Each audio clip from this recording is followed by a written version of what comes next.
Udara සෙම්බුකුට්ටිය Arachchi. You got this. You got this. Udara සෙම්බුකුට්ටිය Arachchi.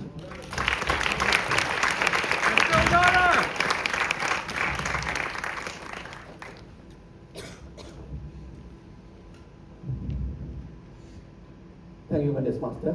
You're welcome. I'm done. I don't want to waste any more time with this speech contest. That's what I told my wife after a speech contest last year.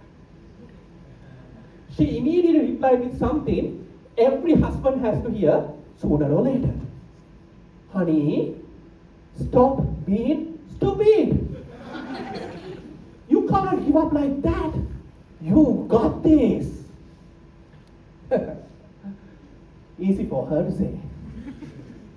But after practicing the same speech for months, I wanted to be the one holding that trophy.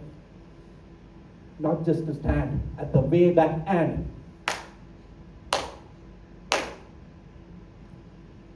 Mr. Toastmaster and my fellow contestants in this race called life.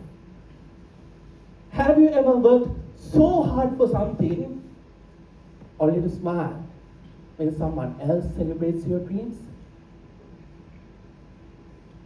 When you lose once, it hurts. When you lose twice, it stings. But when you keep losing and losing, you start to lose something else. Your passion. And when your passion is dead, it's difficult to believe when someone says, you got this. That day, I didn't want a tap on my back. I just wanted to drive away and never look back. So I get into my car with my wife and turn the key to start the engine. But nothing happens. I try again. Nothing. Again. Nothing. Not even a blink of a light on the dashboard. Not now. My wife asks, honey, what's wrong? The battery is dead.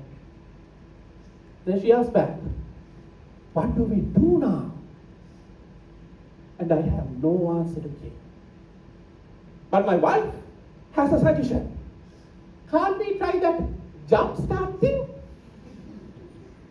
That's actually brilliant. Only if I had jumper cables. Don't worry, honey. Toastmaster Harshan must have. He is a car guy, says my wife and calls Harshan. The next minute, Harshan is there with his jumper cables. We connect his car to mine. I turn the key and nothing. Then Harshan suggests, maybe let's try pushing the car. But we can't do that alone. So my wife sends just one message to a Toastmasters WhatsApp group.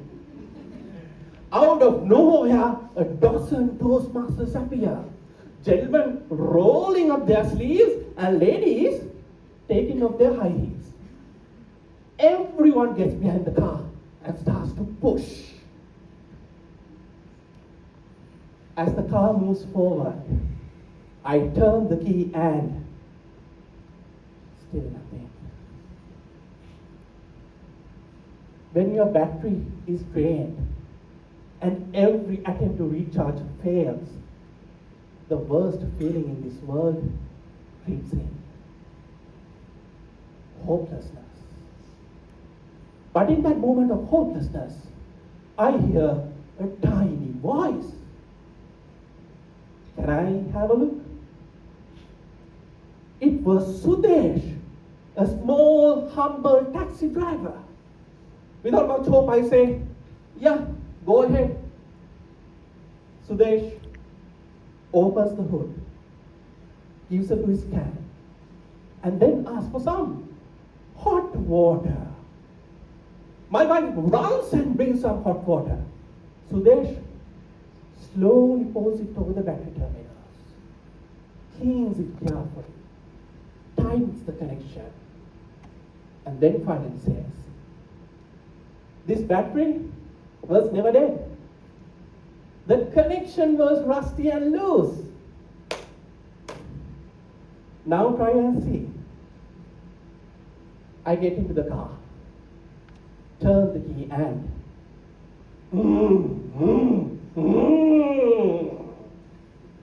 the engine rose back to life. Not because the battery is recharged, but because the connection is restored. And then it hits me. Maybe I'm not drained too. Maybe I'm just disconnected. Disconnected from gratitude, disconnected from perspective, disconnected from people who are still pushing for me. I get out of the car and look around. Sudesh, smiling, humble as ever. Harshan, holding the jumper cables. Toastmasters, sweating but celebrating. And my wife, beaming as she says, see, honey, now you already have a story for the next speech contest. You got this. I immediately understand something no trophy can ever teach me. Winning doesn't recharge you. Connection does. And sometimes your battery doesn't even need recharging. It just needs cleaning. Cleaning of ego, cleaning of comparison, cleaning of resentment. Today, I stand here, not because I suddenly became a better speaker. I stand here because I cleaned off the belief that I must feel to be worthy. So friends, the next time you're about to give up, say done, give it a moment, open the hood, clean your connections, and believe in yourself because you got this.